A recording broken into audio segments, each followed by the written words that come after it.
Twins, wagi ang pag-ibig para sa isang bukonera o yung palasali sa mga gay beauty pageant at ang kanyang childhood sweetheart na isang babae.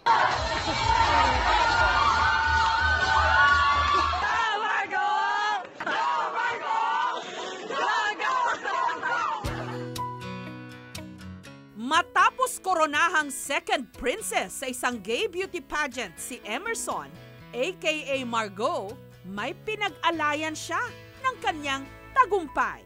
Ang kanyang babe o special someone, si Cherish, isang babae. Ikaw ang nagbigay sa akin ng rason para tanggapin ang dalawang mundong ginagalawan ko. Yung mundo na kung saan babae ako at yung mundo na kung saan lalaki ako para sa'yo. Si Margot at Cherish, 5 buwan nang exclusively dating. Pakinggan at kiligin sa kanilang nakakalokang love story.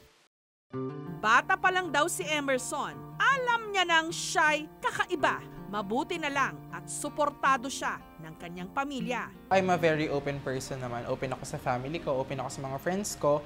I know to myself, ganun ako eh. For me, parang I am a pansexual. I can cross-dress, I can join pageants, I can dress as male, ganun. Parang wala akong iniistapan na boundary na nagsasabi sa akin, ay, ganito ka lang kasi hindi ka pwedeng maging ganyan. Gayunman, hindi raw siya nakaligtas sa mga pambubuli. I took that as a challenge in my life wherein I have to be independent. Kailangan kong tumayo sa sarili kong mga paa para makalabas ng nakapambabae sa kalsada, ganon. And wala na akong pakialam sa kung anong sasabihin nila. Kung anong nakakapagpasaya sa akin, gagawin ko. Kasi at the end of the day, they don't get to decide for me. Pagtuntong ng grade 6 ni Emerson, ang hinahangad na pagtanggap mula sa isang kaibigan, natagpuan niya sa kanyang seatmate, si Cherish. Di naman ako naniniwala sa magic o sa sparks na yan dahil di ko naman naramdaman sa'yo. Epal ka eh. Pero nakita ko future ko, nakasama ka. Unang kita pa lang daw ni Cherish kay Emerson. Naamoy na niya na Becky, ang kanyang seatmate, naging mag-BFF sila. Best friends forever. Eh, sa school yun eh. Transfer ako sa school nila. Nag-seating arrangement kami noon sa classroom namin. Tapos, nag-hi siya sa akin. Sabi niya, hey, hi. Tapos sabi ko, hello.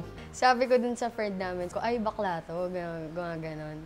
Kasi medyo halata ako naman din sa kanya ganon. Kasi malambot din. Yun pala, ang may pusong babae na si Emerson, tumibok din daw ang puso para kay Cherish. Naguluhan man sa kanyang sarili, pinili pa rin daw niyang ligawan ang dalaga. Pero binasted siya nito. Sa text yun eh, no? Sa text. Sinabi mo sa akin na crush mo ako. Tapos binigla ko siya. Sabi ko sa kanya, pwede ba manligaw? Tapos binasted ako.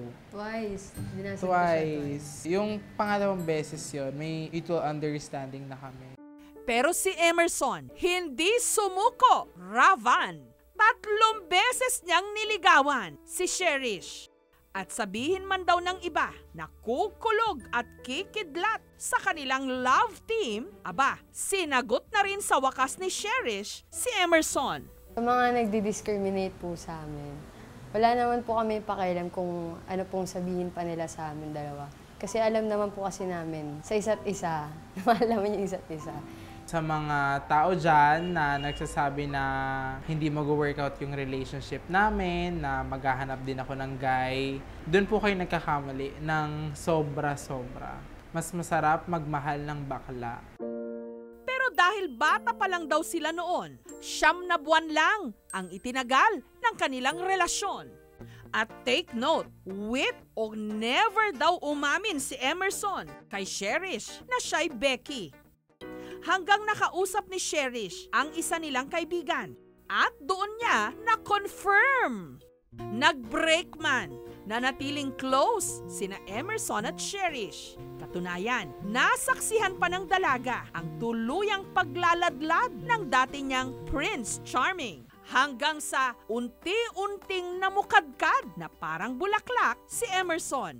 Kalaunan, si Emerson naging si Margot. Pero kahit marami raw boys, ang nakakapagpangiti pa rin daw kay Emerson o kay Margot, walang iba kundi ang kanyang first love na si Cherish. Sinabi ko sa kanya na lalayo na lang ako kaysa mahirapan ako. Ganyan. Sabi niya, bakit? Ano nga? Ano ba yung rason? Bakit ka lalayo? Tapos sabi ko sa kanya, kasi mahal kita. Mahal na naman kita. Kung bawat tao ay puno ng pag-ibig. Ang kanilang mga puso, pareho mang pusong babae, nagkaintindihan kahit pa dumaan din sila sa mga selos-selos. Diyos ko day nga raw, lalo pat sa hindi rin maintindihang dahilan, si Emerson lapitin din daw ng mga babae. Haba ng hair. There's this girl at my school. She has a crush on me. Kahit mahaba pa yung buhok ko. Tapos, galit na galit siya. Actually, dalawa yun eh. Yung isang girl, nagpa-picture sa akin. Tapos yung isang girl, nanonood nung volleyball tryouts namin. Nabatid ni Emerson o ni Margot na in love pa rin siya kay Cherish. Kahit na nagbago na siya ng anyo at pangalan. Napaisip ako na paano pag tumagal, di ba? Siyempre, pareho pa kami. Siya magkakagusto siya sa lalaki. Siyempre, natakot din po. Pero mas nakakatakot kapag nagkagusto siya sa babae. Kasi siyempre, nandito naman po ako, ba't pa siya maghahanap ng iba? Lalo pat nung sumali siya sa isang gay beauty pageant sa kanilang eskwelahan, nakita niya at naramdaman ang full support ng kanyang babe. Ay baby, nga pala gusto ko lang magpasalamat mula sa kaibuturan ng puso ko sa walang sawang pagsuporta mo sa akin. Sa mga pageant ko, sa kabaklaan ko. Enjoy ka naman, di ba? I love you, wifey. Matapos mag-viral ang kanilang post sa Facebook, meron pang araw nagpadala ng fan art. May gumawa rin ng fan page. Dama raw nila ang pagmamahal sa kanila ng marami. Kaya si Emerson, matapos magpaganda sa pageant, ngayon magpapapogi na raw para kay Cherish. Lalo't papalapit na ang debut o 18th birthday ni Cherish. Sa araw na ito, meron kaming sorpresa para kay Cherish.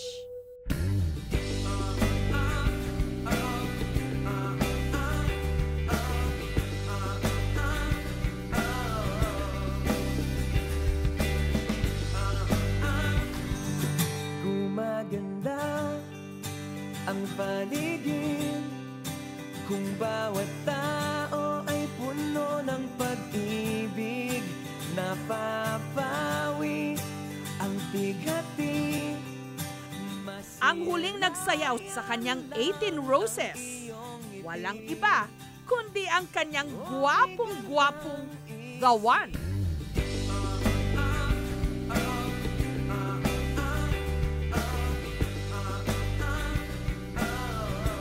Nakakakilig, sobra. Kasi first time ko ata makita si Emerson na nakaganito. Gwapo, sobra. Happy birthday! Mwah! Sabi, Love you too. lagi lang ako nandito para pasayahin ka, pangitiin, tsaka i-cheer ka sa lahat ng sasalihan mo, sa lahat ng gagawin mo. Gusto ko lang malaman mo na sobrang mahal kita. Kahit kailan, ever, hindi kita i-let go para lang sa isang lalaki.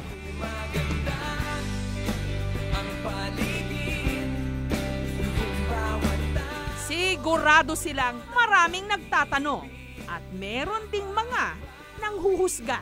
Hindi bale na raw, nagmamahalan sila kaya wala nang kailangan pang ipaliwanag.